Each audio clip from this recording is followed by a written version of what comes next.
Hello बच्चों, सपना institute for NEET के यूट्यूब चैनल पर आप सबका स्वागत है। आज हम बात करने वाले हैं मॉलिक्यूलर बेसिस ऑफ इनहेरिटेंस के एक सबसे इंपॉर्टेंट टॉपिक ट्रांसलेशन की। लेकिन ट्रांसलेशन को बहुत क्लियर और कंसेप्चुअल समझने के लिए बच्चों आपको बेहद छोटे छोटे कंसेप्ट और बेहद छोटे छोटे स्टेटमेंट आपको वर्ड क्लियर रखने पड़ेंगे, ताकि हम लोग ट्रांसलेशन जब पढ़ें, प्रोटीन सिंथेसिस पढ़ें, तो उसमें हमें कहीं कोई दिक्कत ना आए। तो उसके पहले अभी मैं बेसिक्स ऑफ ट्रांसलेशन पढ़ाने चल रहा हूं और पूरी कोशिश करिए कि आप पेन और पेपर लेके बैठे, ताकि आपको एक एक चीज नोट रखेंगे तो ट्रांसलेशन आपके लिए बेहद आसान होगा, कंसेप्चुअल होगा और एनसीईआरटी कभी भी आपको पढ़नी नहीं पड़ेगी और word to word, line to line cover होगी। तो उम्मीद है कि आप पेन पेपर लेके बैठेंगे और चीजों को नोट डाउन करेंगे। बिल्कुल छोटी छोटी बातें हैं। आइए स्टार्ट करते हैं। अभी हम लोग ट्रांसलेशन नहीं पढ़ रहे हैं, अभी हम लोग पढ़ रहे हैं सिर्फ और सिर्फ कंसेप्ट या बेसिक्स या फिर ट्रांसलेशन को पढ़ने के लिए जिन चीजों की जरूरत पड़ती है उन टुकड़ों को पढ़ रहे हैं, उन कंस्टिट्यूएंट को पढ़ रहे हैं। तो आइए सबसे पहली हेडिंग हम लोग यहाँ बात करने जा रहे हैं बेटा एमिनो एसिड के बारे में। किसके?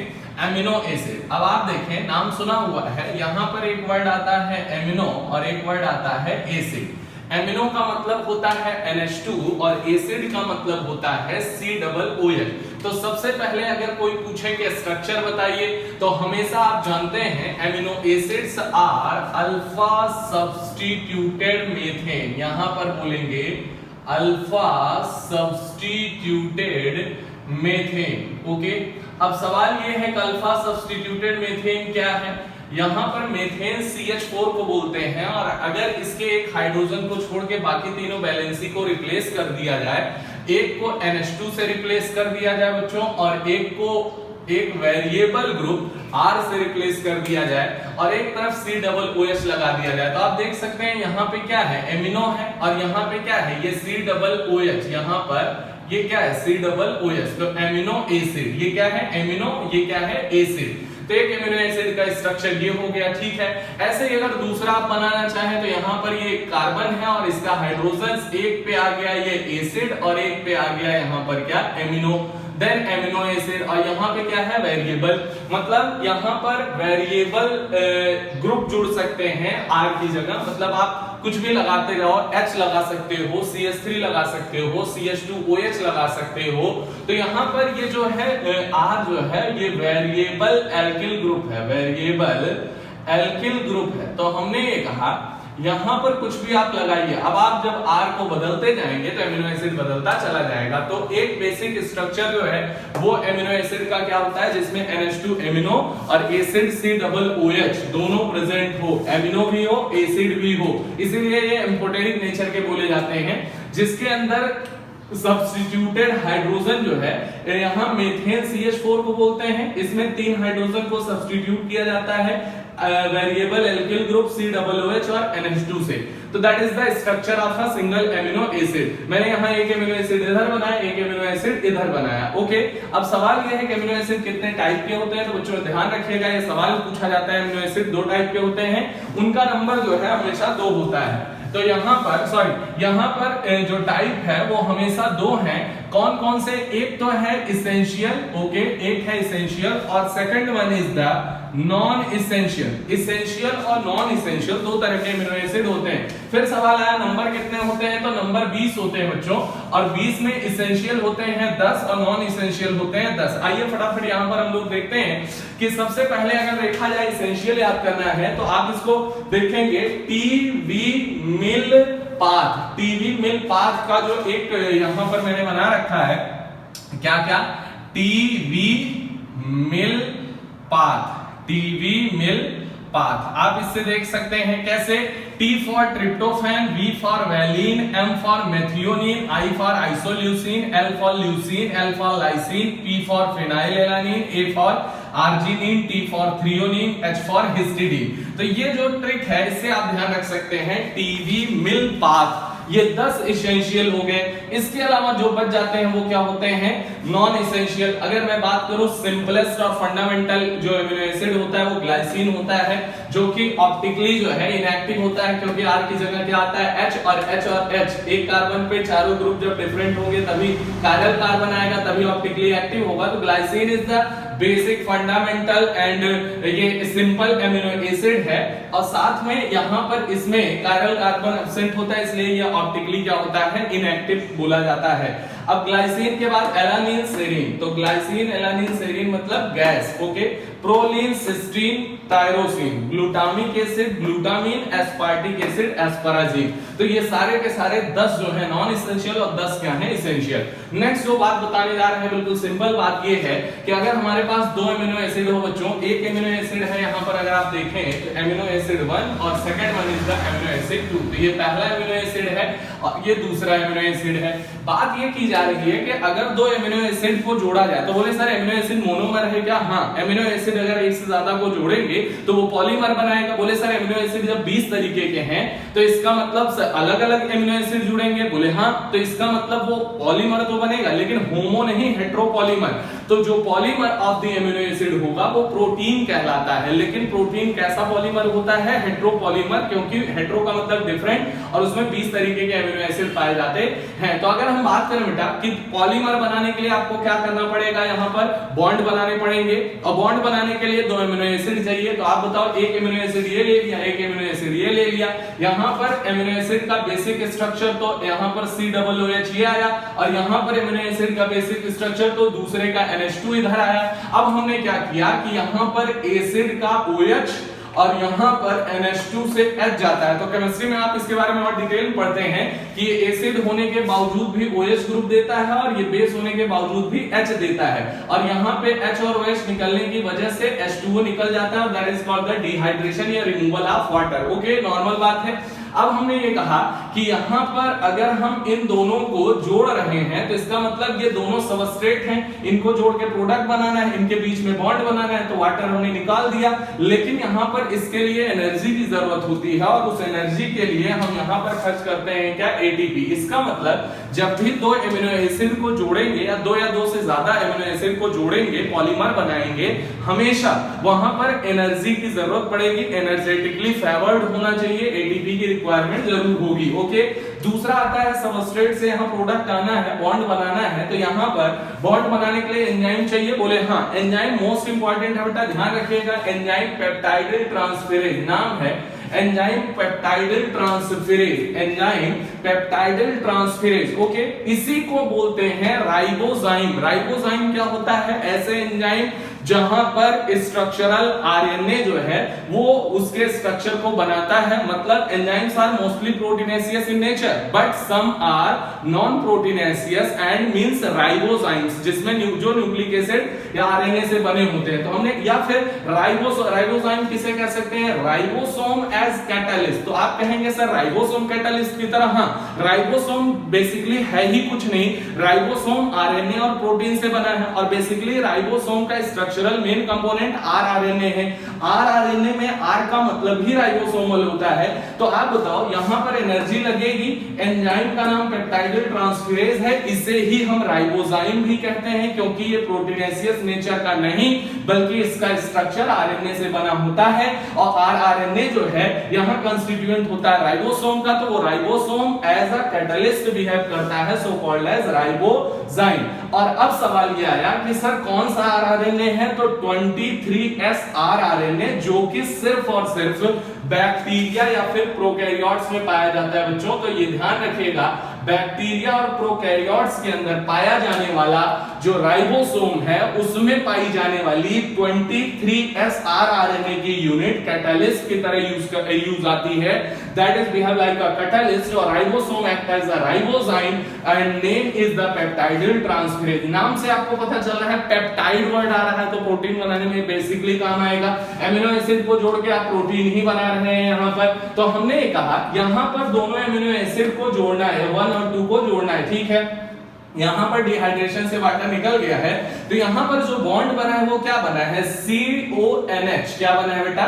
CONH। और CONH को ही हम क्या बोल रहे हैं? Peptide bond. तो आप बताओ, 2 एमिनो एसिड के बीच में हमेशा कौन सा बॉन्ड होगा? Peptide bond. कैसे शो करेंगे? CONH से। और यहां पर कौन सा एंजाइम लगेगा? Peptidyl transferase. तो एक बात बताइए, जब आप कभी पढ़ेंगे ट्रांसलेशन, तो ट्रांसलेशन का मतलब क्या है? प्रोटीन का सिंथेसिस, mRNA से प्रोटीन बनाना। और प्रोटीन क्या है? Protein is the heteropolymer of the amino acid. अब हेटेरोपॉलीमर मतलब डिफरेंट एमिनो एसिड, मतलब 20 तरीके के एमिनो एसिड, और यहां पर पॉलीमर का मतलब जोड़ना पड़ेगा, तो बॉन्ड बनाना पड़ेगा, that bond is called the peptide bond. तो दो एमिनो एसिड के बीच में पेप्टाइड बॉन्ड बनता है। तो जब हम लोग ट्रांसलेशन पढ़ेंगे तो बेसिकली प्रोटीन सिंथेसिस को ही ट्रांसलेशन बोलते हैं, और प्रोटीन बनाने का मतलब एमिनो एसिड को जोड़ना है, और एमिनो एसिड के बीच में बॉन्ड कौन सा बनता है? Peptide bond. और एंजाइम कौन सा लगता है? Peptidyl transferase. एनर्जी क्या लगती है? एटीपी। क्या निकलता है? वाटर। प्रोसेस का नाम डिहाइड्रेशन।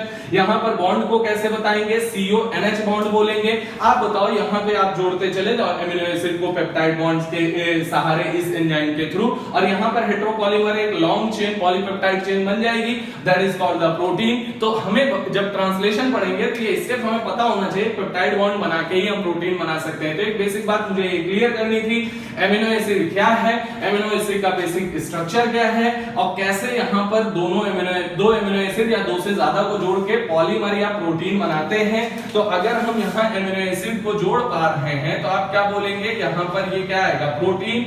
और प्रोटीन क्या होता है? हेटेरोपॉलीमर। और हेटेरोपॉलीमर का मतलब क्या होता है बच्चों? कि यहां पर ये हेटेरो मतलब डिफरेंट एमिनो एसिड, तो वो तो आप देख ही रहे हैं। तो यहां पर ये कौन सा बॉन्ड बन गया है? Peptide bond. पेप्टाइड बॉन्ड से ये जुड़ जाते हैं। तो पहले मैंने एमिनो एसिड बताया, टाइप नंबर बताया, एसेंशियल नॉन एसेंशियल के नाम बताए जो आपको याद भी होने चाहिए, पूछे जाते हैं। और यहां पर दो एमिनो एसिड के बीच में किस तरीके से सबस्ट्रेट से प्रोडक्ट या फिर बॉन्ड का फॉर्मेशन या नाम बॉन्ड का कैसे बनेगा, कौन सा एंजाइम लगेगा, राइबोजाइम क्या होता है, ये सारी बातें मैंने आप तक डिस्कस की हैं। और ये एक पॉइंट है जिसे आप याद रखिए, ट्रांसलेशन में बहुत काम आएगा, तो नोट डाउन जरूर करते रहिए, नहीं तो आप चीजें भूल जाएंगे बेटा।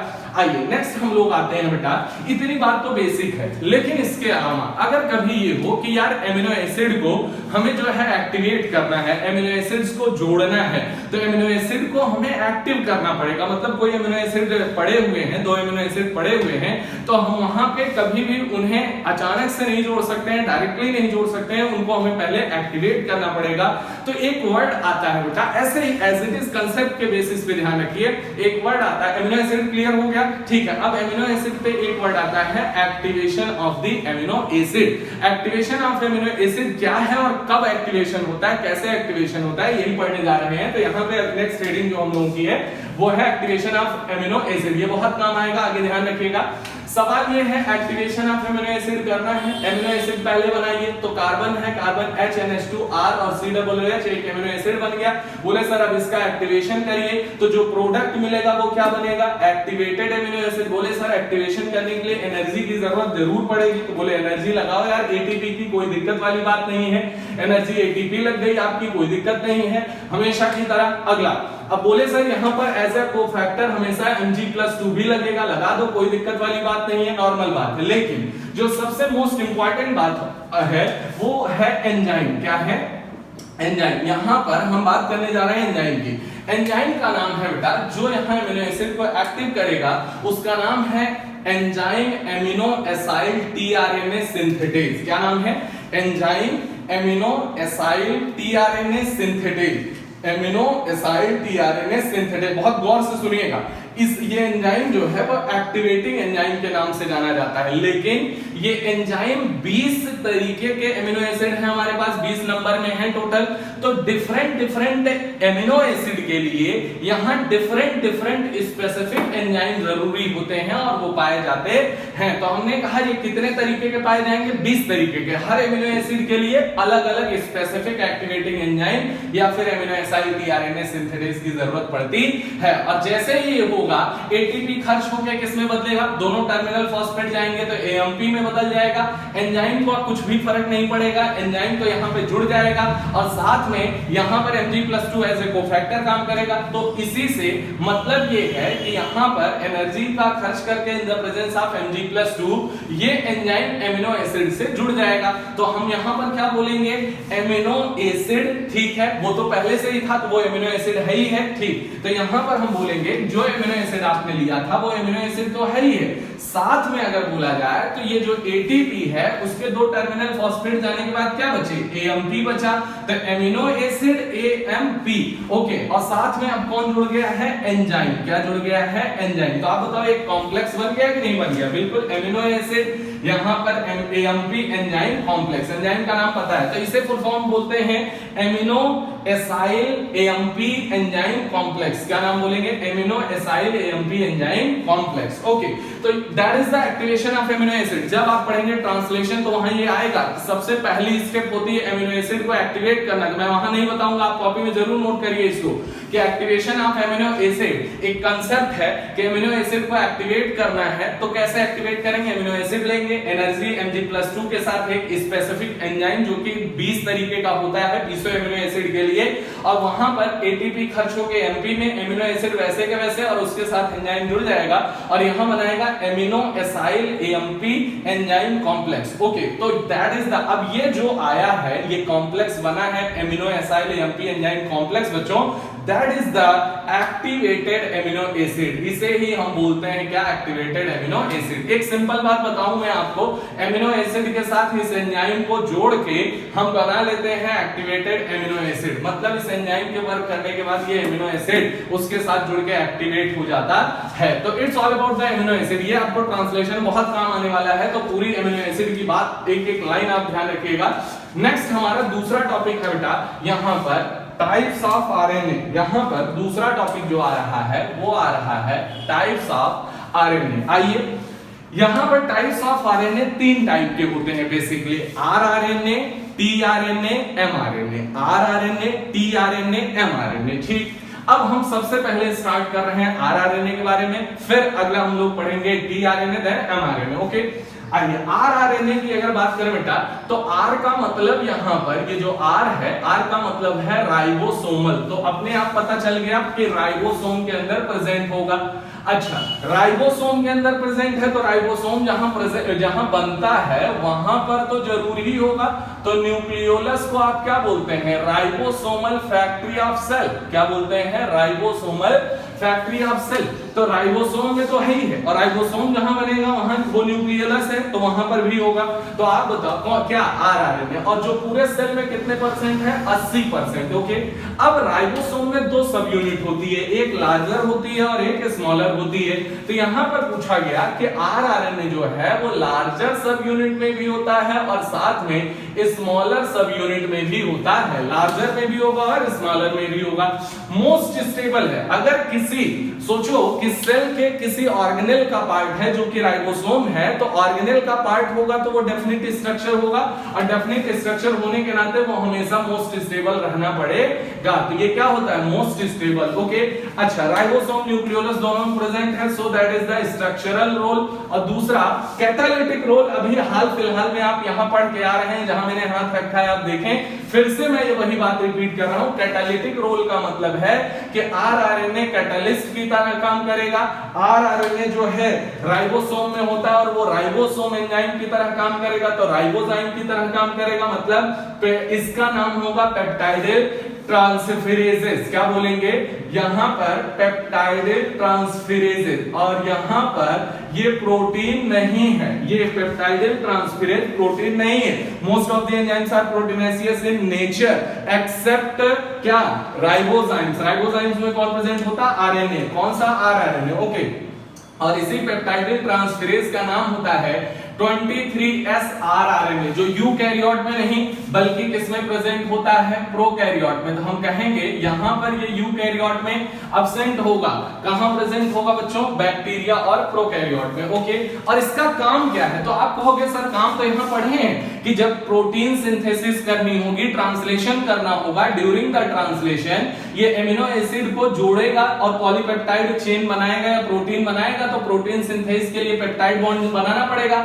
तो ये 23S आरआरएनए या peptidyl transferase during the translation या protein synthesis formation of the peptide bond तो यहाँ पे catalyse the peptide bond formation between adjacent amino acid during translation. एक सिंपल बात है। ओके, अब सवाल ये कि आखिरकार ये राइबोसोम में होता है आरआरएनए? बोले हाँ। बोले कौन कौन से टाइप का होता है और कैसे पाया जाता है ये बताया जाए। तो आइए देखते हैं, बहुत इंपॉर्टेंट पार्ट है बेटा। यहाँ पर राइबोसोम की अगर बात करें तो हम दो जगह पे इसकी बात करेंगे, एक प्रोकैरियोट की और एक यूकैरियोट की। तो अगर मैं बात करूं यूकैरियोट में, तो यूकैरियोट में 80S पाया जाता है और प्रोकैरियोट में 70S। अब आप कहोगे सर यहाँ यूकैरियोट में केवल 80S पाया जाता है क्या? नहीं, 80S के साथ साथ 70S भी पाया जाता है माइटोकॉन्ड्रिया और क्लोरोप्लास्ट में। लेकिन हमारा मकसद है डिफरेंशिएट करना 70-80 को प्रो और यू में, इसलिए यहाँ पर ये बात कर रहे हैं। आगे हम लोग ट्रांसलेशन के लिए जरूरी है protein factory of the cell, that is called the ribosome. जब राइबोसोम पढ़ाएंगे आपको जस्ट इसके बाद, तो इसमें ये बताएंगे कि यूकैरियोट और प्रोकैरियोट में कहां-कहां पाए जाते हैं। लेकिन अभी हाल फिलहाल आप देखिए, यूकैरियोट में 80S पाया जाता है और प्रोकैरियोट में 70S। मैं फिर बता रहा हूं, यूकैरियोट में 70S भी माइटोकॉन्ड्रिया क्लोरोप्लास्ट में पाया जाता है, लेकिन अभी हम डिफरेंशिएट कर रहे हैं 80 और 70 में। ठीक है, 80S जो है वो 4 टाइप के आरएनए से बना होता है बेटा, और यहाँ पर जो बना होगा प्रोकैरियोट का राइबोसोम 70S वो 3 टाइप के आरएनए से बना होता है। पहली चीज। फिर बोला गया कि यहाँ पर 2 सब यूनिट होती हैं, तो जो लार्जर सब यूनिट होती है यूकैरियोट में वो 60S होती है और जो स्मॉलर सब यूनिट होती है वो 40S होती है। तो बोले 60 और 40 मिला के 80 बनता है। बिल्कुल सही बात है, 60 और 40 मिला के 80 यहाँ पर बनता है। तो ये ध्यान रखें, 60 40 80। ओके, अब 60 जो है वो बनता है 5S RRNA, 5.8 sRNA, 28S RRNA। ध्यान रखिएगा बेटा, 28S 23S नहीं, ये पेप्टाइडिल ट्रांसफेरेज नहीं है, तो इसलिए ध्यान रखिएगा। यहां पर ये बोला गया 5S RRNA, 5.8S RRNA और 28S RRNA। ये 3 टाइप का तो ये हो गया। और जो 40S बना होता है वो यहां पर 18S 18S RRNA से बना होता है। तो आप बताओ 5S 5.8 28 और 18 ये कितने टाइप के हो गए? 4 टाइप के हो गए। तो 4 टाइप का RRNA मिलके बना होता है यहां पर 80S राइबोसोम। 60S में 3 टाइप के, 40S में 1 टाइप का, तो याद रहेगा। नेक्स्ट हम लोग आ रहे हैं यहां पर प्रोकैरियोटिक 70S में, यहां पर भी लार्जर सब यूनिट होगी 50S, स्मॉलर सब यूनिट होगी 30S। मतलब यहां 60 40 80, यहां पर 50 30 70। ओके, अब हमने बात की कि भैया यहां 50S लार्जर है और यहां 30S स्मॉलर है, और साथ में यहां पर 50S बना हुआ है 5S RRNA से और यहां पर 23S RRNA से।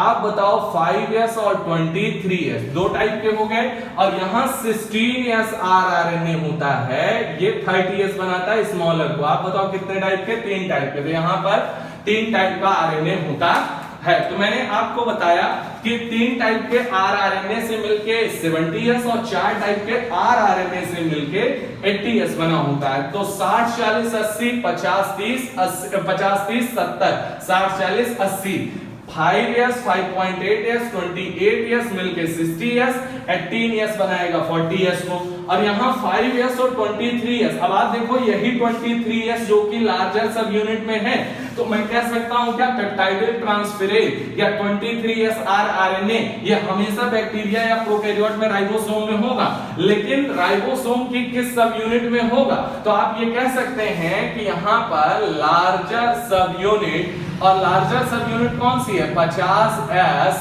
Of ribosome of prokaryote, of ribosome of prokaryote. अब बताओ यहीं पर होगा, तो ये भी आपको ध्यान रखना है। अब सवाल आया RRNA का काम क्या है? RRNA जो है यहां पर RRNA के कार्य हमें देखने हैं।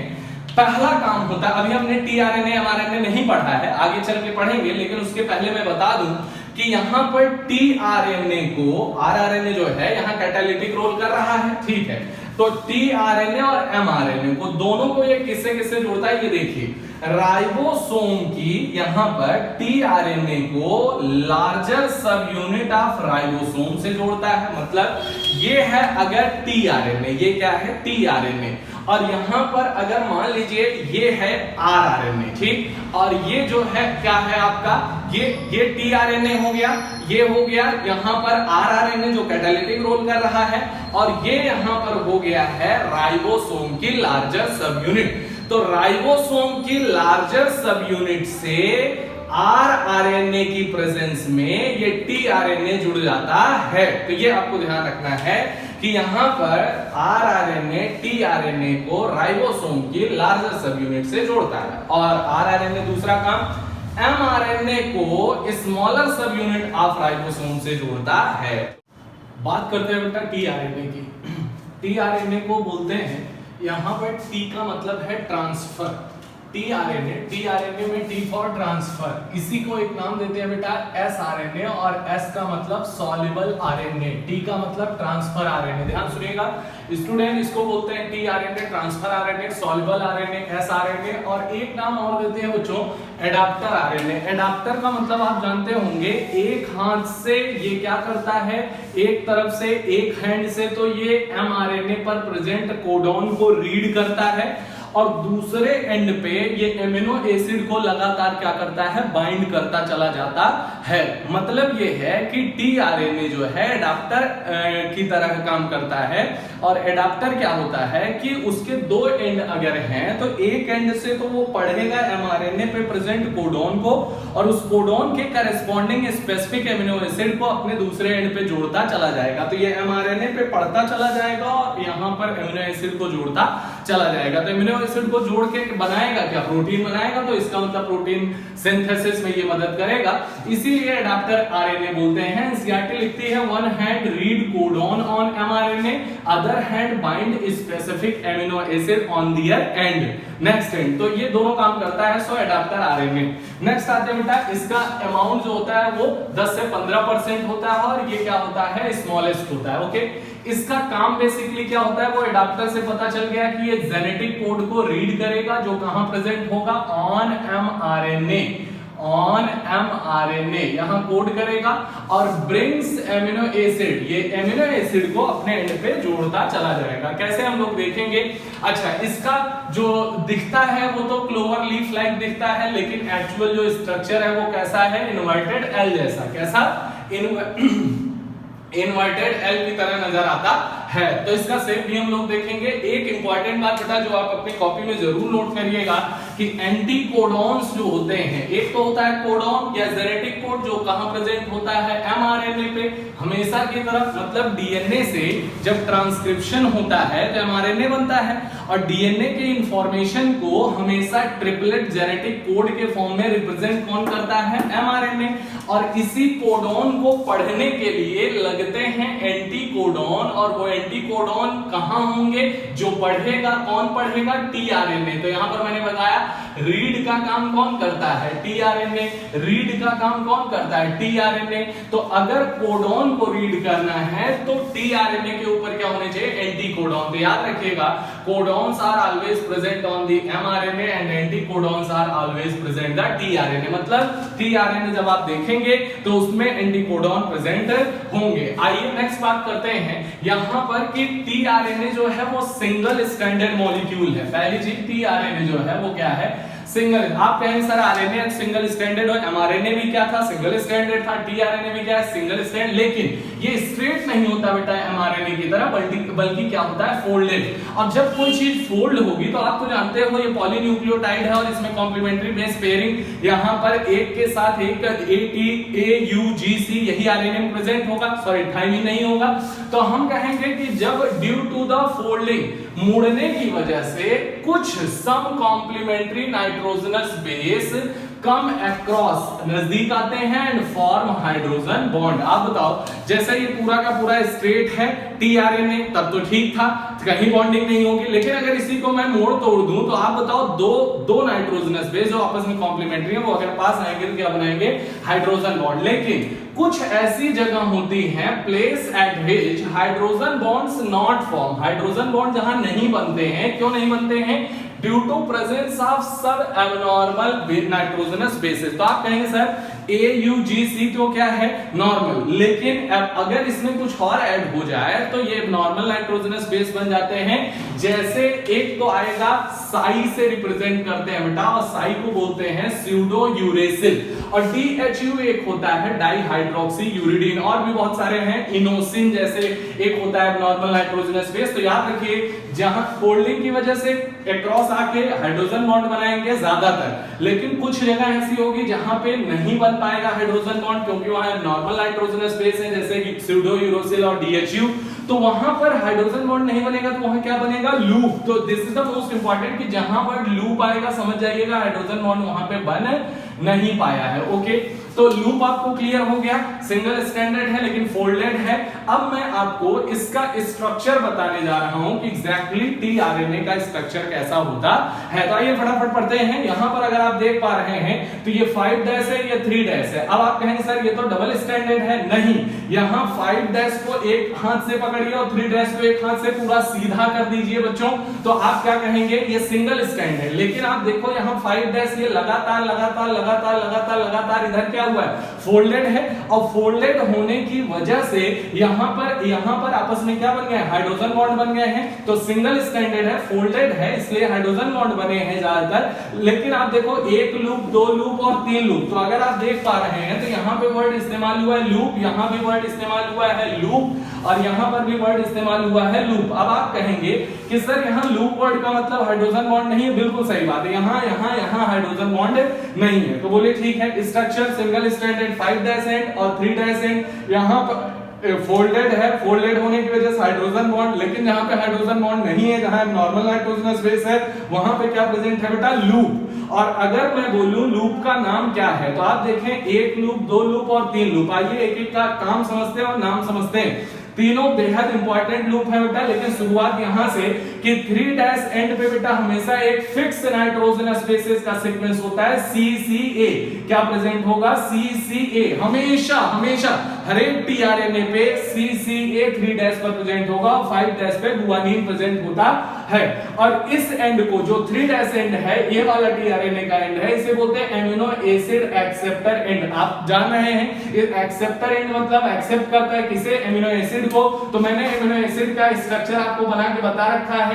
यहां पर C है और ये COOH है। अब आप बताओ, यहां पर मैंने ये भी दिखा रखा है कि हमेशा COOH ग्रुप पे ही हमेशा 3 डैश एंड पे जुड़ेगा। तो आप ये कहेंगे कि टीआरएनए का काम क्या है? रीड द जेनेटिक कोड या कोडॉन आने वाला में, और यहां इस एंड पे वो क्या करेगा? ब्रिंग्स एमिनो एसिड, या फिर बोलेंगे बाइंड स्पेसिफिक एमिनो एसिड। तो अब आप बताओ, यहां पर एमिनो एसिड जो है वो अपने COOH ग्रुप से यहां टीआरएनए के 3 डैश एंड पर CCA के सीक्वेंस से ही जुड़ता है। तो पहला सवाल, एमिनो एसिड किस ग्रुप से जुड़ता है? COOH। किस एंड पे जुड़ता है टीआरएनए के 3 डैश एंड पे? क्या सीक्वेंस होता है? CCA। तो इसीलिए इसका नाम बोला गया एमिनो एसिड एक्सेप्टर एंड। अब हमेशा जो भी एमिनो एसिड आएगा, एमिनो एसिड वाला जस्ट मैंने बताया है एमिनो एसिड 20 तरीके के हैं, तो यहाँ पे टोटल नंबर जो 20 एमिनो एसिड का है वो अलग अलग यहाँ पे आते जाएंगे और टीआरएनए अलग अलग आता जाएगा। मतलब यहाँ पर अगर देखा जाए तो 3 डैश एंड पे COOH ग्रुप से CCA वाला सीक्वेंस हमेशा जुड़ेगा, that is called the amino acid acceptor and. ठीक है, एक एंड समझ में आ गया, काम समझ में आ गया, एमिनो एसिड कैसे जुड़ेगा ये समझ आ गया, किस ग्रुप से जुड़ेगा ये समझ। दूसरा आइए, इसका नाम बोलते हैं T-Psi-C लूप। और ये लूप नहीं था बेटा, यहाँ पर T-Psi-C लूप में psi is equal to pseudo uracil अब इस लूप में हाइड्रोजन बॉन्ड नहीं बनेगा, तो आप बताओ यहाँ पर इस टी साइड सी लूप का केवल एक काम होता है, टीआरएनए को राइबोसोम की लार्जर सब यूनिट, क्योंकि राइबोसोम ही प्रोटीन बनाएगा, तो आगे जब हम लोग पढ़ेंगे तो राइबोसोम बना किससे है, आरआरएनए से, जो पहले अभी बताया है,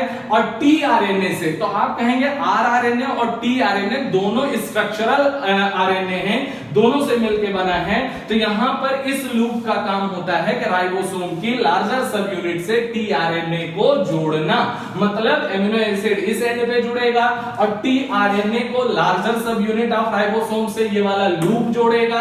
अब सवाल ये कि यहां पर तीसरा ये इधर जो आ रहा है एंड, वो इसे बोलते हैं एंटीकोडॉन लूप, रिकॉग्निशन लूप और नोडॉन। इसका काम होता है ये कोडॉन जो एमआरएनए पर प्रेजेंट है उसके साथ बाइंड होता है, और जब ये एंटीकोडॉन कोडॉन ऑफ एमआरएनए से बाइंड होगा तब जाके उसी से डिसाइड होगा कि यहां कौन सा एमिनो एसिड आएगा। तो आप जानते हैं यहां पर कोडॉन होते हैं टोटल 61, जो एमिनो एसिड 20 एमिनो एसिड को कोड करते हैं। तो यहां पर एंटीकोडॉन भी कितने आएंगे, 61, मतलब कोडॉन होंगे होते हैं 61 जो कोड करते हैं एमिनो एसिड 20, और उसके लिए 61 कोडॉन के लिए 61 एंटीकोडॉन चाहिए, और 61 एंटीकोडॉन के लिए 61 टीआरएनए चाहिए। इसका मतलब यहां पर मैं ये लाइन आपको बता सकता हूं कि 61 एंटीकोडॉन्स पाए जाते हैं टीआरएनए पे, और टीआरएनए में यहां पर टीआरएनए कितने टाइप का पाया जाएगा, 61 टाइप का।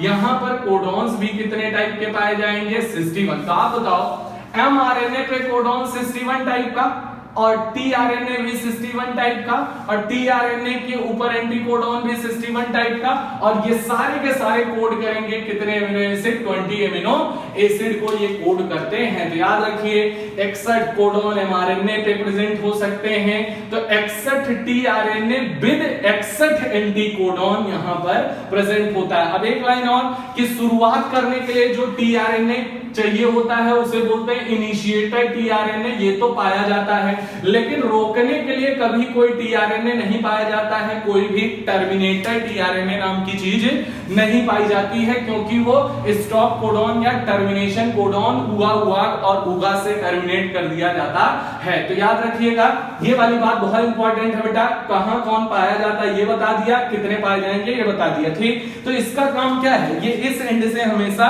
कोडॉन जो एमआरएनए प्रेजेंट है उसको क्या करेगा, रीड करेगा, और इस एंड पे 20 एमिनो एसिड बारी बारी से आके जुड़ेंगे, और ये टीआरएनए 61 टाइप का होता है, ठीक है।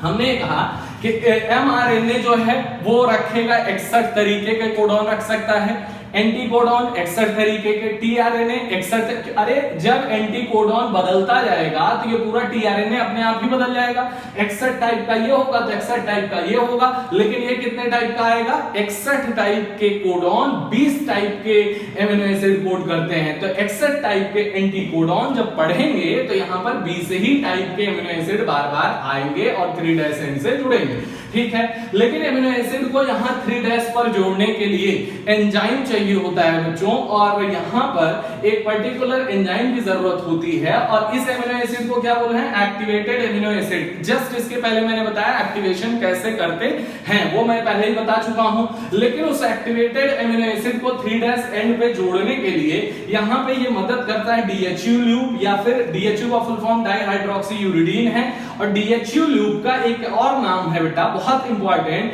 Amino acyl synthetase recognition loop. तो यहां पर एमिनो एसाइल सिंथेटेज एंजाइम होता है जो हर एक 20 एमिनो एसिड के लिए अलग अलग होता है, स्पेसिफिक होता है। तो यही वो लूप है जो specific different 20 amino acyl synthetase enzyme को पहचानता है, और उस एंजाइम को यहां लाके 3' एंड पर स्पेसिफिक एक्टिवेटेड एमिनो एसिड को जोड़ता है। तो इसका काम भी पता चल गया। तो अब आप देख सकते हैं एमिनो एसिड किस एंड पे, यहां इस 3' एंड पे आके जुड़ेगा। यहाँ एंटीकोडॉन लूप किससे जुड़ेगा, mRNA के कोडॉन से जुड़ेगा। और यहाँ पर टी साइड सी लूप क्या करेगा, राइबोसोम की लार्जर सब यूनिट से टीआरएनए को कनेक्ट करेगा, तभी प्रोटीन सिंथेसिस राइबोसोम कर पाएगा।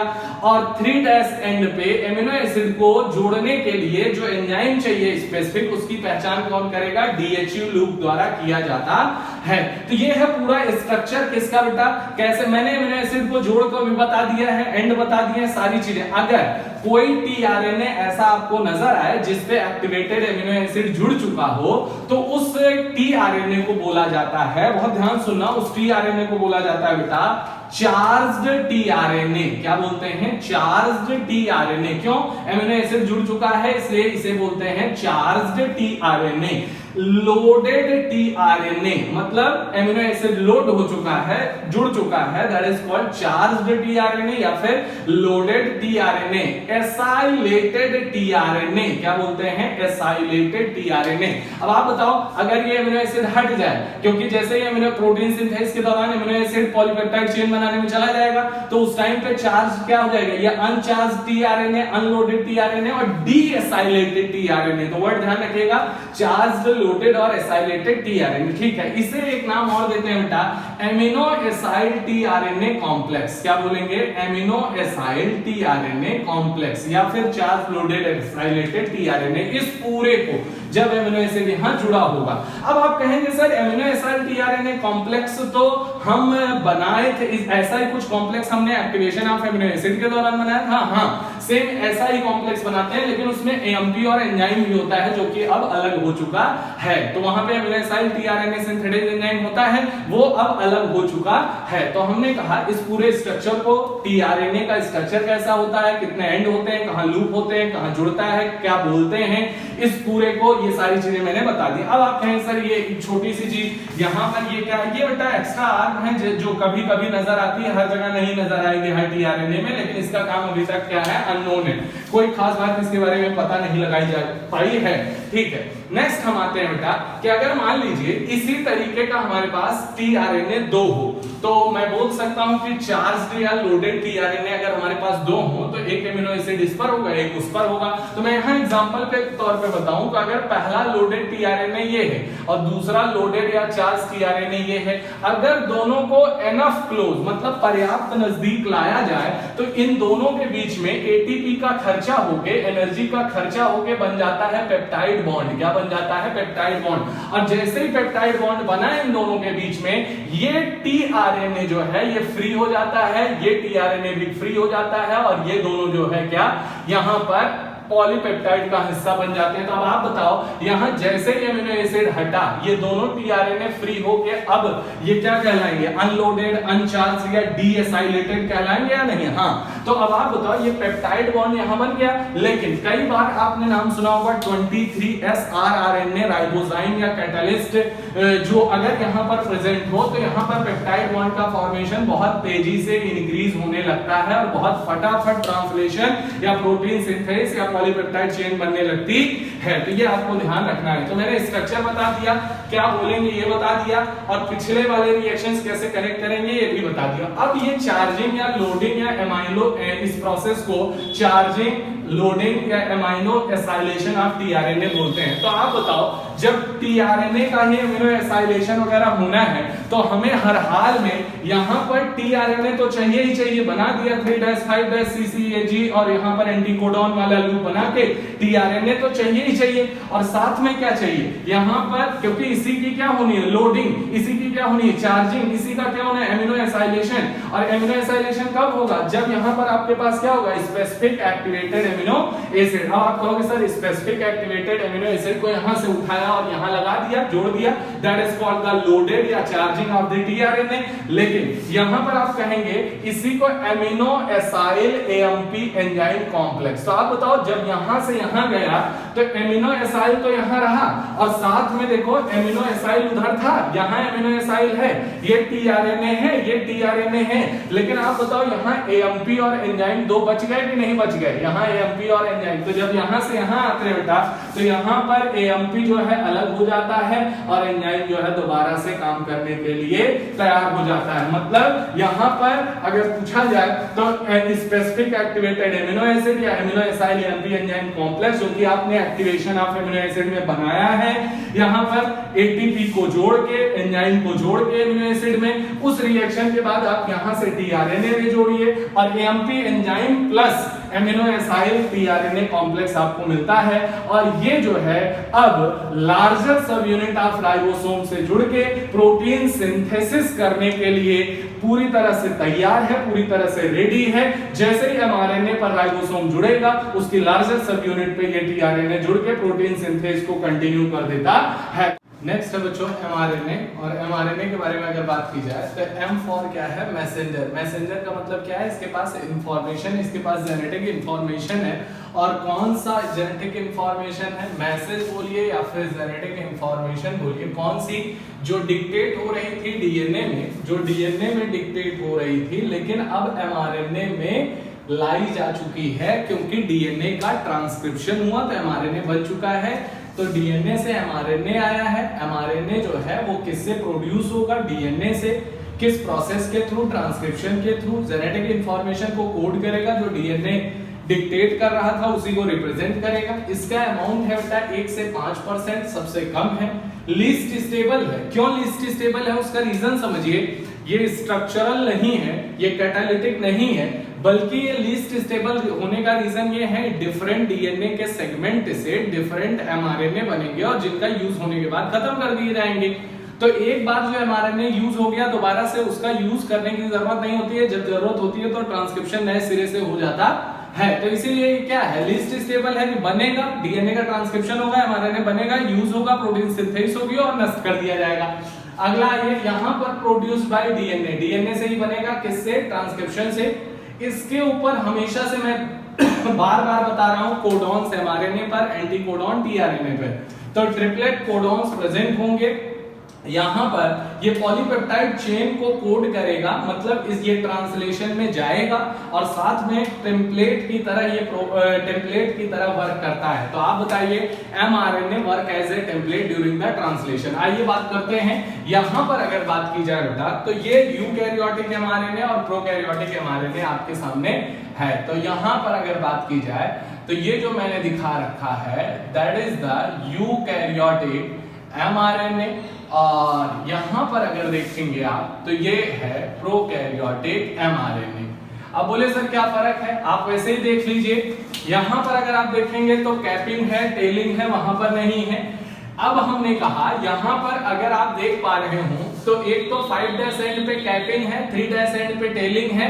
मैं ट्रांसक्रिप्शन वाले वीडियो में मैंने एमआरएनए का पूरा स्ट्रक्चर मेच्योर एमआरएनए का बना के बताया था, उसको आप दोबारा जाके देख सकते हैं। यहाँ 5' पे कैपिंग है, यहाँ पे टेलिंग है, और यहाँ कैपिंग और टेलिंग तो है, साथ में जो बीच में ये जो ब्लू कलर का रीजन दिख रहा है बेटा, उसमें सबसे पहला है स्टार्ट कोडॉन, जहां से ट्रांसलेशन स्टार्ट होगा, और लास्ट है स्टॉप कोडॉन। तो स्टार्ट कोडॉन कौन है, AUG। इनिशिएशन कोडॉन कौन है, AUG। और स्टॉप कोडॉन, टर्मिनेशन कोडॉन कौन है, UA, UAG, UGA। तीनों में से कोई भी आ जाए। अब आप एक चीज देख रहे होंगे कि यहाँ पर स्टार्ट और स्टॉप कोडॉन देखेंगे तो स्टार्ट कोडॉन से लेके स्टॉप कोडॉन तक को हम लोग यहाँ पर TU बोल रहे हैं, और TU का मतलब होता है ट्रांसलेशन यूनिट। जैसे आपने ट्रांसक्रिप्शन यूनिट पढ़ा था, ट्रांसलेशन यूनिट। इसी तरीके से आप देखें स्टार्ट कोडॉन के बाद से और स्टॉप कोडॉन के पहले तक मैंने बना रखा है TR, जिसे आप बोलेंगे ट्रांसलेटेड रीजन। क्या बोलेंगे, ट्रांसलेटेड रीजन। और इसके बाद अगर आप देख पाए तो स्टार्ट कोडॉन के पहले, स्टार्ट कोडॉन के पहले और स्टॉप कोडॉन के बाद UTR जो है यहां पर before start codon, before start codon, और after stop codon, after stop codon. तो आप कहेंगे at 5' end, at 5' end before start codon, और at 3' end after stop codon. दोनों तरफ प्रेजेंट है यूटीआर, और यूटीआर का मतलब होता है अनट्रांसलेटेड रीजन, जिसका ट्रांसलेशन में कभी नहीं होगा, ये नॉन कोडिंग रीजन है। लेकिन एनसीईआरटी लिखती है इस बात को कि यहां इसका प्रेजेंट होना बहुत जरूरी है, required for efficient protein synthesis या एफिशिएंट ट्रांसलेशन, ये लाइन लिखी है। लेकिन कैसे, उसका रीजन है कि ये राइबोसोम की स्मॉलर सब यूनिट को एमआरएनए द्वारा रिकॉग्नाइज कराता है, तो इससे हेल्प मिलती है और तेजी से ट्रांसलेशन हो पाता है। सेम ऐसे ही जब आप इधर आएंगे तो आप कहेंगे सर यहां पर भी तो सेम वही कंडीशन है, बिल्कुल वही है। क्या स्टार्ट कोडॉन है, स्टॉप कोडॉन है, स्टार्ट और स्टॉप के बीच का ट्रांसलेटेड रीजन टीआर है, स्टार्ट से स्टॉप तक का ट्रांसलेटेड यूनिट है, और जो यहां पर अनट्रांसलेटेड रीजन है वो सेम इसी तरह है, नॉन कोडिंग है, अनट्रांसलेटेड रीजन है, एफिशिएंट प्रोटीन सिंथेसिस या ट्रांसलेशन में काम आएगा। एमआरएनए के द्वारा राइबोसोम की स्मॉलर सब यूनिट को ये रिकॉग्नाइज कराने में मदद करता है, बाकी ये कभी भी ट्रांसलेशन में जाता नहीं। अब दो सवाल मेरे हैं यहाँ पे कि आखिरकार जब यहाँ राइबोसोम आएगा तो वो एटीएस आएगा, यहाँ राइबोसोम कौन आएगा, एटीएस। तो मैं कह सकता हूं यहाँ पर यूकैरियोटिक एमआरएनए का जो ट्रांसलेशन करने आएगा वो आएगा क्या, एटीएस राइबोसोम। और यहाँ पर अगर पूछा जाए तो यहाँ कौन आएगा, 70S राइबोसोम।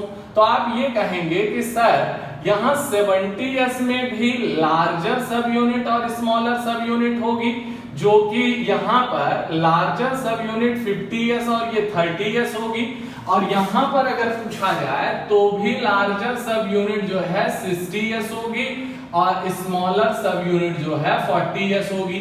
तो अब ये पूछा गया कि यहाँ पर एमआरएनए में ट्रांसलेशन के दौरान पहले कौन जुड़ता है, तो याद रखिएगा ट्रांसलेशन के दौरान हमेशा स्मॉलर सब यूनिट जुड़ती है। तो स्मॉलर सब यूनिट कैसे पहचानेगी एमआरएनए को, और एमआरएनए कैसे पहचानेगा स्मॉलर सब यूनिट को। तो बेटा यहाँ पर जो एमआरएनए है वो एमजी कैप के थ्रू, एमजी कैप के रेफरेंस से रिकॉग्नाइज करता है एमआरएनए जो है वो एमजी कैप के रेफरेंस से रिकॉग्नाइज करता है स्मॉलर सब यूनिट ऑफ राइबोसोम को। यूकैरियोट है तो स्मॉलर सब यूनिट कौन होगा, 40S। 40S किससे बना है, 18S से। अब राइबोसोम के अंदर 18S से बनी हुई 40S स्मॉलर सब यूनिट को एमआरएनए एमजी कैप से रिकॉग्नाइज करता है। अब बोले कि सर इसने रिकॉग्नाइज कर लिया, लेकिन एमआरएनए ने रिकॉग्नाइज कर तो लिया, लेकिन यहाँ स्मॉलर सब यूनिट को भी तो कंफर्म होना चाहिए कि वही वाला एमआरएनए है। तो जो स्मॉलर सब यूनिट 40S जो की बनी है 80S से, इस आरएनए के अंदर भी, इस आरएनए के अंदर 18S आरएनए के अंदर भी कॉम्प्लीमेंट्री सीक्वेंस होता है एमजी कैप का। तो आप बताओ एमजी कैप जो है वो पहचानती है स्मॉलर सब यूनिट को, और स्मॉलर सब यूनिट उसी के कॉम्प्लीमेंट्री सीक्वेंस से पहचानता है एमजी कैप को, और यहाँ एमआरएनए के ऊपर जुड़ जाता है और दोनों एक दूसरे को रिकॉग्नाइज कर लेते हैं। लेकिन प्रोकैरियोट में बिल्कुल डिफरेंट है बेटा। यहाँ पर स्टार्ट कोडॉन के आगे यूटीआर रीजन में ही 4 से 12 नाइट्रोजनस बेस पहले, स्टार्ट कोडॉन के 4 से 12 नाइट्रोजनस बेस पहले, जो कि यूटीआर रीजन है, यहां पर एक नाइट्रोजनस बेस का सीक्वेंस पाया जाता है 8 नाइट्रोजनस बेस का, जिसे हम लोग स्पेशली एसडी सीक्वेंस या साइन डेल्गार्नो सीक्वेंस बोलते हैं। बोले सर ये सीक्वेंस क्या करता है, यही एसडी सीक्वेंस स्मॉलर सब यूनिट ऑफ द राइबोसोम को प्रोकैरियोट के अंदर पहचानता है। फिर आप कहोगे कि सर वो स्मॉलर सब यूनिट कैसे इसको पहचानती है, स्मॉलर सब यूनिट ऑफ राइबोसोम जो प्रोकैरियोट का होता है वो होता है 30S, बना होता है 16S से, और उस 16S में इसी एसडी सीक्वेंस का कॉम्प्लीमेंट्री एंटी एसडी सीक्वेंस या एंटी साइन डेलगॉर्नो सीक्वेंस या ASD सीक्वेंस प्रेजेंट होता है। तो मैं बता दूं आपको यहां पर कैसे पहचानेगा, ये कैसे स्मॉलर को पहचानेगा और स्मॉलर कैसे इसको पहचानेगा। तो ये जो है SD सीक्वेंस जो कि 4 से 12 नाइट्रोजनस बेस पहले प्रेजेंट है स्टार्ट कोडॉन के, 8 नाइट्रोजनस बेस का सीक्वेंस है, इससे पहचाने। तो mRNA recognizes smaller subunit of ribosome that is the 30s cysteines with help of the SD sequence। Okay, अब वो स्मॉलर सब यूनिट कैसे इसको कंफर्म करेगी। स्मॉलर सब unit 30s made up of cysteines of ribosome having also a complementary of SD sequence।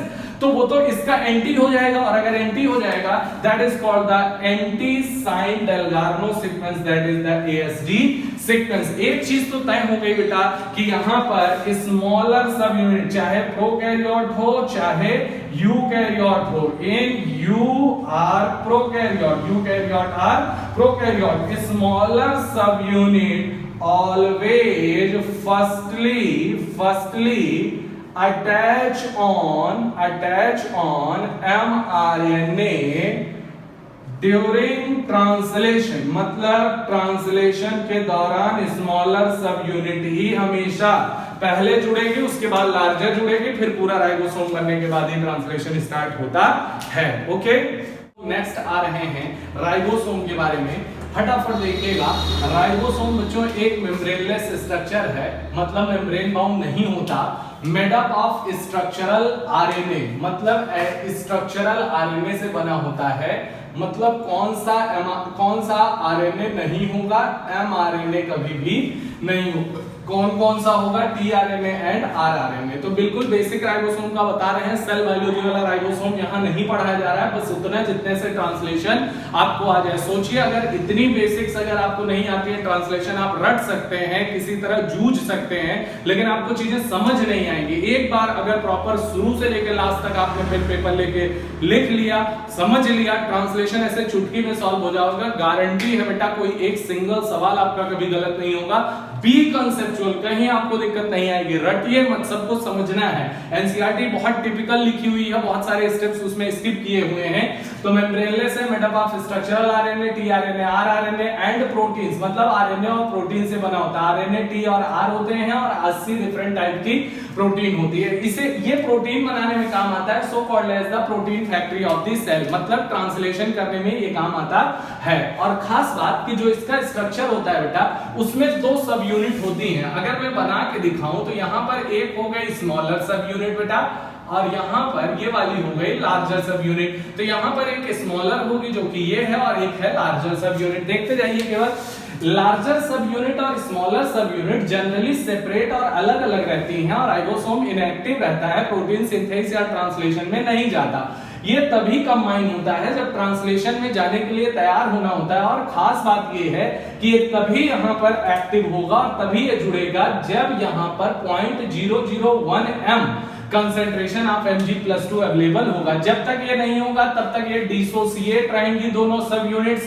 जैसे ये specific concentration Mg+2 का मिलेगा तुरंत एसोसिएशन हो जाएगा। ठीक है, अब खास बात ये है ट्रांसलेशन में जब जाता है तो दोनों सब यूनिट के लिए जुड़ने के लिए ये स्पेसिफिक कंसेंट्रेशन चाहिए, लेकिन स्मॉलर सब यूनिट सबसे पहले mRNA पर जुड़ती है और उसके बाद लार्जर सब यूनिट जुड़ती है। तो याद रखना है, स्मॉलर सब यूनिट सबसे पहले जुड़ती है mRNA पे और लार्जर सब यूनिट उसके बाद जुड़ती है। ओके, दूसरी बात, इंपॉर्टेंट बात ये है, लार्जर सब यूनिट के अंदर जब आप जाके देखोगे तो यहां पर tRNA तो पाया जाएगा, लेकिन उस tRNA के लिए इस लार्जर सब यूनिट में 3 स्पेसिफिक जगह पाई जाती है, लेकिन एनसीईआरटी केवल 2 साइट देती है। तो आप एनसीईआरटी की बात याद रखिए, 2 साइट, लेकिन स्पेसिफिकली 3 साइट क्या होती है वो बताते हैं। पेप्टाइडल साइट और एमिनो एसाइल साइट, ये तो एनसीईआरटी बताती है और नाम नहीं देती है, लेकिन वो बोलती है 2 साइट लार्जर सब यूनिट में tRNA के लिए होती है, tRNA पर नहीं होती है। tRNA के लिए राइबोसोम की लार्जर सब यूनिट पे हमेशा ये 2 साइट प्रेजेंट होती हैं और हमारी तरफ से 3 साइट होती हैं। पहली साइट पी साइट, ए साइट, ई साइट, तीन साइट हो गई। एनसीईआरटी केवल पी और ए के बारे में बताती है। तो P for peptidyl site, A for amino acyl site, E for exit site. मतलब पेप्टाइडल साइट के ऊपर टीआरएनए आ सकता है, एमिनो एसाइल साइट पे एमिनो एसाइलेट हो सकता है और एग्जिट साइट से निकल सकता है। ये इन तीनों का क्या काम है एग्जैक्टली मैं फिगर बताऊंगा, लेकिन याद रखिए लार्जर सब यूनिट पे दो साइट होती है, पेप्टाइडल और एमिनो एसाइल साइट। और सबसे पहले कौन जुड़ेगा? स्मॉलर, देन फिर लार्जर सब यूनिट जुड़ती है। आइए हम लोग देखते हैं कि राइबोसोम प्रोकैरियोट और यूकैरियोट में कहां पाए जाते हैं, कितने टाइप के पाए जाते हैं और किस किस सब यूनिट से बने होते हैं। आइए फटाफट देखते हैं बेटा। यहां पर अगर बात की जाए तो प्रोकैरियोट्स के अंदर सिर्फ और सिर्फ साइटोप्लाज्म में पाया जाएगा, 70s पाया जाएगा। लार्जर सब यूनिट 50s होगी, स्मॉलर सब यूनिट 30s होगी। और लार्जर सब यूनिट आरआरएनए मैंने पढ़ा रखा है यहां पर 5s आरआरएनए और 23s आरआरएनए जो है यहां पर 50s बनाएगा। इसी 23s आरआरएनए को अब ये चौथी बार मैं रिपीट कर रहा हूं, कैटलिस्ट की तरह वर्क करता है, राइबोजाइम की तरह वर्क करता है और इसका नाम होता है पेप्टाइडल ट्रांसफेरेज और ये कैटालाइज करता है peptide bond formation in prokaryotes. Okay, अगले नंबर पे आते हैं यूकैरियोट्स के बारे में। यूकैरियोट्स में राइबोसोम माइटोकॉन्ड्रिया में भी पाया जाता है, क्लोरोप्लास्ट में, लेकिन वो कौन सा होता है? 70s। जैसा प्रोकैरियोट में 70s पाया जाता है वैसे ही माइटोकॉन्ड्रिया क्लोरोप्लास्ट में 70s पाया जाता है। साथ में यहां पर outer nuclear membrane, rough endoplasmic reticulum और साइटोप्लाज्म इन तीनों जगहों पे पाया जाता है 80s। बेटा क्या पाया जाएगा? 80s। ओके, अब बात यह आई 80s में लार्जर सब यूनिट कौन होती है? हमेशा 60s। स्मॉलर सब यूनिट कौन होती है? 40s। इस लार्जर को बनाने के लिए 5s, 5.8s, 28s आरआरएनए लगता है, जबकि 40s के लिए 18s आरआरएनए लगता है। ठीक है, तो बड़ी ही कॉमन एकदम कंसेंट्रेट नॉलेज मैंने आप तक पहुंचाई जिससे आपको दिक्कत। अब एक सवाल आता है कि यूकैरियोट के अंदर यहाँ 70s, 80s या दोनों, तो आंसर क्या जाएगा? दोनों। यूकैरियोट में 70, 80 दोनों पाए जाते हैं, लेकिन जगह अलग है, प्रोकैरियोट केवल 70s। अब एक लाइन और इंपॉर्टेंट मुझे मैं बता रहा हूं, इसे जरूर ध्यान दीजिए। आउटर न्यूक्लियर मेम्ब्रेन और रफ एंडोप्लाज्मिक रेटिकुलम के ऊपर जब राइबोसोम अटैच होता है तो लार्जर सब यूनिट से अटैच होता है बेटा। और यहां पर अगर मैं आपको दिखाऊं, और जैसे ये मेम्ब्रेन है, यहां पर ये न्यूक्लियस की मेम्ब्रेन है, तो यहां पर लार्जर सब यूनिट ये अटैच होगी और इसके ऊपर होगा क्या? स्मॉलर सब यूनिट। तो मैं बोल सकता हूं कि यहां पर लार्जर सब यूनिट की मदद से एंडोप्लाज्मिक रेटिकुलम और nuclear membrane, outer nuclear membrane के ऊपर अटैच होता है। तो अब देखो दोनों चीजें याद रखना, एमआरएनए के ऊपर तो पहले छोटी subunit, smaller subunit जुड़ेगी, फिर लार्जर जुड़ेगी, जबकि यहाँ आउटर न्यूक्लियर मेम्ब्रेन और रफ एंडोप्लाज्मिक रेटिकुलम पे किसके हेल्प से अटैच होता है? यहाँ लार्जर सब यूनिट से अटैच होता है। आइए हम मान लेते हैं हमारे पास एमआरएनए है, तो बोले यहाँ पर अगर मैं दिखाऊंगा आपको, देखते जाइए, बहुत कायदे से ट्रांसलेशन आपको कहीं दिक्कत नहीं आएगी, ओवरऑल ट्रांसक्रिप्शन खत्म है, लेकिन इसके बाद आधे घंटे का आपको नेक्स्ट पार्ट में मिलेगा ट्रांसलेशन का पूरा सीक्वेंस। आइए यहाँ पर एमआरएनए हमारे पास प्रेजेंट है, बोले हाँ सर एमआरएनए हमारे पास यहाँ पर प्रेजेंट है, बोले सर इसके ऊपर 30s आके जोड़ दिया जाए, बोले सर हमने ये 30s लाके यहाँ पर जोड़ दिया, बोले ये आ गया 30s, पहले आके स्मॉलर सब यूनिट जुड़ी। तो आप बताओ ये जो पूरा कॉम्प्लेक्स बना, यहाँ पर एमआरएनए बना, और यहाँ पर अगर मैं कहूँ आपसे कि ये जो है ये क्या था हमारे पास? एमआरएनए। यहाँ पर ये जो हमारे पास ये प्रेजेंट है 30s। अब जब आएगा तो 30s एमआरएनए कॉम्प्लेक्स बन जाएगा या नहीं? तो ये मैंने बना दिया क्या? एमआरएनए, और यहाँ पर मैंने जोड़ दिया ये 30s, तो ये क्या बन गया? 30s mRNA complex. ओके ठीक है, नेक्स्ट हम आते हैं बेटा। अब आप कहेंगे यहाँ पे Mg+2 की कंसंट्रेशन स्पेसिफिक होनी चाहिए। ओके, IF3 का मतलब होता है इनिशिएशन फैक्टर थर्ड। अब IF3 आगे चल के हम लोग बताएंगे कि इनिशिएशन ऑफ ट्रांसलेशन में IF3 एक फैक्टर है जो हमेशा 30 और 50s को अलग अलग रखता है। मतलब लार्जर स्मॉलर को जनरली सेपरेट करने की जिम्मेदारी IF3 की ही होती है, लेकिन एक टाइम आता है जब IF3 हट जाता है तो दोनों सब यूनिट एक साथ आ जाती हैं। तो यहाँ पर IF3 लगा होगा, ये है 30s का स्ट्रक्चर, ये है mRNA का। 30s सिंपल है, 30s और mRNA को पहले जोड़ेंगे तो 30s mRNA कॉम्प्लेक्स बनेगा। बोले बिल्कुल सर। अब अगले नंबर पे हम यहां पर जो चार्ज्ड और लोडेड, कॉपी पलटो जहां लिख रहे थे चार्ज्ड या लोडेड या एमाइनो एसाइलेटेड टीआरएनए जो था जिसके ऊपर एक्टिवेटेड एमिनो एसिड जुड़ा था, वही वाला स्ट्रक्चर मैंने यहां बनाया है। तो इस कॉम्प्लेक्स के साथ हम फॉर्माइल मेथियोनिन टीआरएनए कॉम्प्लेक्स जिसका या फिर इसका स्ट्रक्चर मैंने बनाया है, टीआरएनए बनाया है, यहां पर फॉर्माइल मेथियोनिन जोड़ा है और इसे चार्ज्ड या लोडेड टीआरएनए, साथ में एक जीटीपी। ये सवाल पूछा जाता है यहां पे सीबीएसई में पूछा हुआ है, कितने जीटीपी ट्रांसलेशन के दौरान, एक जीटीपी यहां पर ये लग रहा है, तो एक जीटीपी लगेगा और फैक्टर लगेंगे F2 और F3, इनिशिएशन फैक्टर F2 और F3। F3 जब तक रहेगा तब तक लार्जर स्मॉलर एक साथ जुड़ नहीं पाएंगे, तो ओके यहां Mg+2। तो आप बताओ इस कॉम्प्लेक्स के साथ हमें चार्ज्ड या लोडेड टीआरएनए को जोड़ना है, बोले ठीक है। तो ये बताओ 30s mRNA, 30s mRNA, तो बोले सर यहां पर ये स्ट्रक्चर तो सेम आएगा, ठीक है। इसके बाद ये चार्ज्ड या लोडेड टीआरएनए जिसका नाम फॉर्माइल मेथियोनिन टीआरएनए कॉम्प्लेक्स है, तो हम कहेंगे अब टोटल जुड़ के क्या बन जाएगा, 30s mRNA formyl methionine tRNA complex, okay. तो पहले स्मॉलर सब यूनिट को एमआरएनए से जोड़ा तो कॉम्प्लेक्स बनाया, फिर उसके ऊपर चार्ज या लोडेड टीआरएनए जोड़ा तो 30s mRNA formyl methionine tRNA complex बना। अब बारी आई है और यहाँ पे अब जो है IF3 अलग रखता था और IF3 अब यहाँ से क्या हो गया, हट गया है। जैसे ही हट गया बेटा लार्जर सब यूनिट के आने का वक्त आ गया है और लार्जर सब यूनिट 50s यहाँ पर आएगी और ये जुड़ जाएगी। जैसे ही 30s के साथ 50s जुड़ेगी, बाकी सब तो जुड़ा ही हुआ है, तो यहाँ पर 30 और 50 मिलके क्या बनाएंगे बेटा 70s, ये तो बन गया राइबोसोम। 70s क्या है, राइबोसोम, और साथ में फॉर्माइल मेथियोनिन टीआरएनए, ये तो है ही है।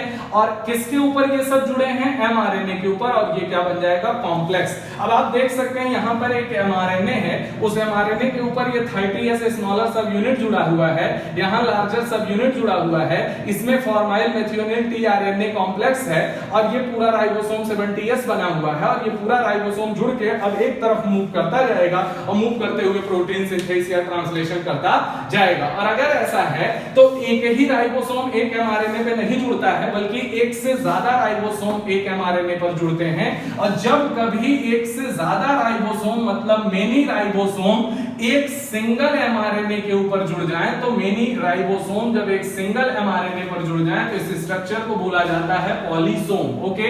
अब एक चीज बतानी और जरूरी है, सर यहाँ टीआरएनए आ गया ठीक है, लेकिन लार्जर सब यूनिट में दो साइट पाई जाती है, उसके बारे में जिक्र करिए। तो यहाँ पर बेटा आप देखो एक एमआरएनए है जिसका 5' है, 3' है और यहाँ पे कोडॉन्स प्रेजेंट है। हमने यहाँ पर ये स्मॉलर सब यूनिट को जोड़ दिया और ये लार्जर सब यूनिट को जोड़ दिया, और लार्जर सब यूनिट के अंदर टीआरएनए के लिए 3 साइट पाई जाती है, मेरे हिसाब से एनसीईआरटी 2 साइट। तो यहाँ पर अगर आप देखेंगे तो एक साइट तो ए साइट है, दूसरी पी साइट है और तीसरी ई साइट है। तो हमने कहा E for exit site, P for peptidyl site और A for amino acyl site. तो अब आप देख लीजिए जैसे ही यहाँ पर ये राइबोसोम स्मॉलर लार्जर सब यूनिट वाला आएगा, अब इसी पी साइट पे सबसे पहले टीआरएनए जो कि यहाँ फॉर्माइल मेथियोनिन या लोडेड है उससे, वो टीआरएनए यहाँ पर आएगा और अपने स्टार्टिंग कोडॉन से यहाँ जुड़ जाएगा। क्यों, पी साइड जो है वो AUG, पी साइड जो है वो AUG के नजदीक होगी और अगले कोडॉन के ऊपर कौन होगी, ए साइड। तो आप कहेंगे AUG जो है स्टार्टिंग कोडॉन है, तो ट्रांसलेशन का जब इनिशिएशन होना है तो ये पी साइट AUG के ऊपर आएगी, तो नेक्स्ट ए वाली साइट अपने ऊपर ही आ जाएगी अगले कोडॉन के ऊपर। तो हमने कहा पी फॉर पेप्टाइडल साइट और इसके ऊपर टीआरएनए एमिनो एसिड को लेके मतलब चार्ज या लोडेड टीआरएनए आएगा, यहां पर इनिशिएशन हो जाएगा और इनिशिएशन के दौरान यहां ए साइट क्या रहेगी, बिल्कुल खाली रहेगी। लेकिन अगर मान लीजिए AUG के अलावा ये कोई और कोडॉन होता तो यहां पर कोई और एमिनो एसिड आता और वो वाला टीआरएनए आता। याद है आपको 20 टाइप के एमिनो एसिड के लिए 61 टाइप के टीआरएनए पाए जाते थे। तो यहां बारी बारी से वो आता जाएगा, जुड़ता जाएगा और नेक्स्ट कोडॉन पे कौन आएगा, अगला ए साइट जो है वो नेक्स्ट कोडॉन पे आ जाएगा। अब सुनना, मान लीजिए यहाँ पर ये एमिनो एसिड आ गया और हम यहाँ पर जैसे ए साइड पे ये आया, अब अगला टीआरएनए इसके ऊपर आएगा तो उसके ऊपर एमिनो एसिड आएगा। अब बेटा यहाँ भी टीआरएनए है, यहाँ भी टीआरएनए है, इसका भी एमिनो एसिड AA1 है, इसका AA2 है, दोनों नजदीक आ रहे हैं और जैसे ही दोनों नजदीक आएंगे यहाँ पर इन दोनों के बीच में क्या बन जाएगा, पेप्टाइड बॉन्ड। क्या बन जाएगा, पेप्टाइड बॉन्ड। तो अगर आपको ये चीज थोड़ी सी देखनी हो तो आप ऐसे देख सकते हैं कि यहाँ पर ये नजर आएगा, यहाँ पर ये नजर आएगा और मैं बना के आपको दिखा दूं, यहाँ पर ये 5' आएगा, ये AA2 आएगा और जैसे ही है तो आप बताओ हमेशा नया एमिनो, जैसे ही यहाँ पर AA2 आएगा तो अब आप बताओ यहाँ AA1 और AA2 के बीच में ये क्या बन जाएगा, पेप्टाइड बॉन्ड। और जैसे ये पेप्टाइड बॉन्ड बनेगा ये यहाँ से टीआरएनए अलग हो जाएगा, अनलोडेड होते ही यहाँ पी साइड से निकल के ये कहां जाएगा, ई साइड पे। पी साइड से टीआरएनए निकल के ई साइड पे, तो पी साइड क्या हो जाएगी, खाली हो जाएगी। और जैसे ही पी साइड खाली होगी तुरंत यहाँ पे ए साइड वाला टीआरएनए कहां मूव कर जाएगा, पी साइड पे, ये वाला पी साइड पे। अब आप बताओ ए साइड फिर खाली हो जाएगी और यहाँ पे ये राइबोसोम इस तरफ मूव कर जाएगा तो अगला जो कोडॉन है वो फिर ए साइड पे आएगा, फिर नया टीआरएनए आएगा। इस तरीके से लगातार ट्रांसलेशन होता चला जाएगा।